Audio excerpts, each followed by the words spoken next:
In this online lecture, we're going to introduce solid-state chemistry. First, we'll talk about types of solids, unit cells, and finally, the hard sphere model.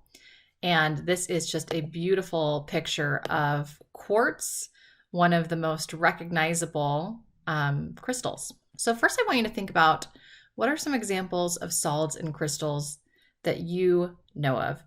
Try to think of a few different types of examples of solids. A few examples of crystalline solids in your textbook are wolfenite, barite, quartz. This type of quartz is also called amethyst, and beryl or emerald. The Nature and Science Museum in Denver has an amazing gem and crystal exhibit. And so if you like these beautiful images, I'd highly recommend that exhibit at the Denver Museum of Nature and Science. So solids are divided in two types of categories. The first is crystalline solids. Crystalline solids are ordered, is the big key here, whereas amorphous don't have the same order, and they have poorly defined shapes. So a crystal is composed of particles packed in an orderly three-dimensional array called a crystal lattice. So when we talk about crystals, we're typically talking about ordered crystals rather than amorphous crystals. So this is just an example of silicon dioxide. So we were just mentioning quartz a minute ago. Silicon dioxide, when it's ordered, it forms quartz. And when silicon dioxide is disordered, it forms glass, or even the sand on the beach is also a type of amorphous silicon dioxide. So the structure, the crystalline structure, affects the macroscopic structure of the solid. There are four different types of ordered crystals. The first is ionic, metallic, covalent network, and molecular. Ionic, an example is sodium chloride. Metallic, any metal on the periodic table, such as iron, any pure metal, or alloy.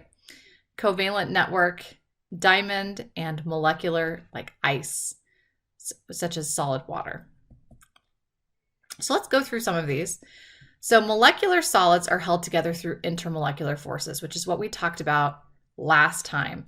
So ice is held together, the water molecules in ice are held together through intermolecular forces of hydrogen bonding, whereas iodine, so this is crystalline iodine, this crystalline structure is held together through London dispersion forces.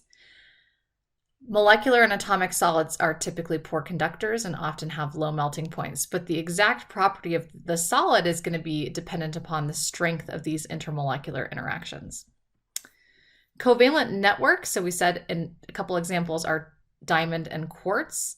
They're held together through covalent bonds. So the individual atoms or molecules are held together through intermolecular forces, whereas in covalent network, this entire array is held together through covalent bonds. Diamond and quartz are very hard, and most covalent networks are typically very hard, although it depends a little bit on the structure. We're going to talk about graphite. Graphite's sort of a hybrid between covalent network and molecular. Next is ionic. So sodium chloride is an example of an ionic salt, and it's held together through ionic or electrostatic interactions. And typically they're brittle, they have a high melting point. They're poor conductors as solids, but as we know, sodium chloride will not conduct a current. But once we dissolve sodium chloride in water, the positive and negative ions allow electricity to be conducted through that solution. Metallic solids have a different bonding mechanism, and we're going to talk about this sea of electrons when we get to band gap theory. But they have this delocalized bonding, this sea of electrons, and they're good electrical conductors. So the best electrical conductor might surprise you. It's actually silver. I think when we think of wiring, we typically think about copper. Copper is actually the second best electrical conductor. The reason why we don't use silver wires, but typically copper, is just because of cost. Silver is not as common as copper, although copper is not cheap.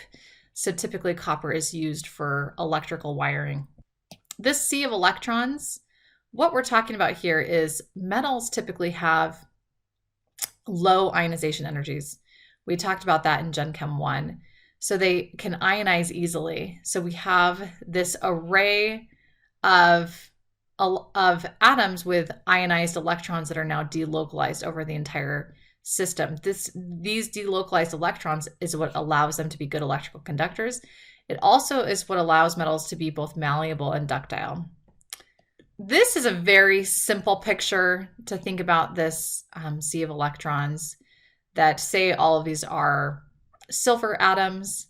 Silver ionizes to form Ag+, and those electrons are still there, but now that electron that is ionized is free to move across the different atoms of silver. What's actually happening is we have these giant delocalized molecular orbitals across our entire array of metal atoms. So that's metallic bonding. So in the next few lectures, we're going to talk about the hard sphere model. So the hard sphere model is this picture. This is sodium chloride. Basically, we're making the assumption that our cations and our anions in an ion, or our metal atoms in a metallic structure, are acting as hard spheres. So the atoms cannot overlap in space. So they're essentially stacking like billiard balls. This isn't a perfect model, but it works pretty well for describing solid state structures. So a unit cell is important because it's the smallest convenient microscopic fraction that, when moved in a distance equal to its own dimensions, generates the entire shape of the lattice, and 2, reflects the symmetry of the macroscopic crystal. Okay, so here is an array of, this could be sodium chloride. So we have a couple, both of these could be unit cells because they're a repeating unit. This is the preferred unit cell because typically our unit cell is our smallest repeating unit. So you could see if we moved this unit cell to right here or to right here, it would repeat the structure.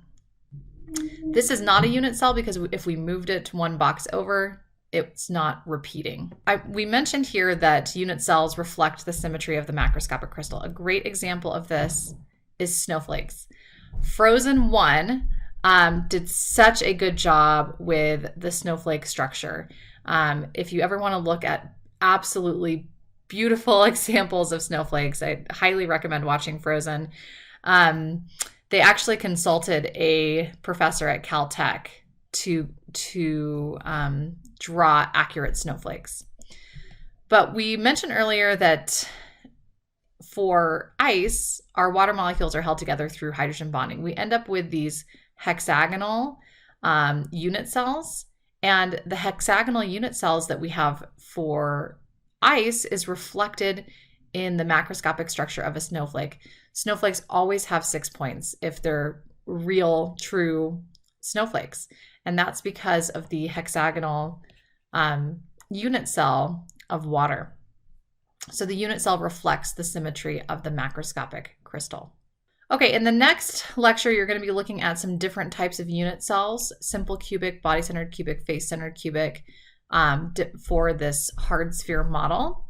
So again, it's these repeating units, and the reason why we're using this unit cell, 1, it helps us understand the structure, the macroscopic structure, but 2, we can make predictions about things like density for our solids using this hard sphere model.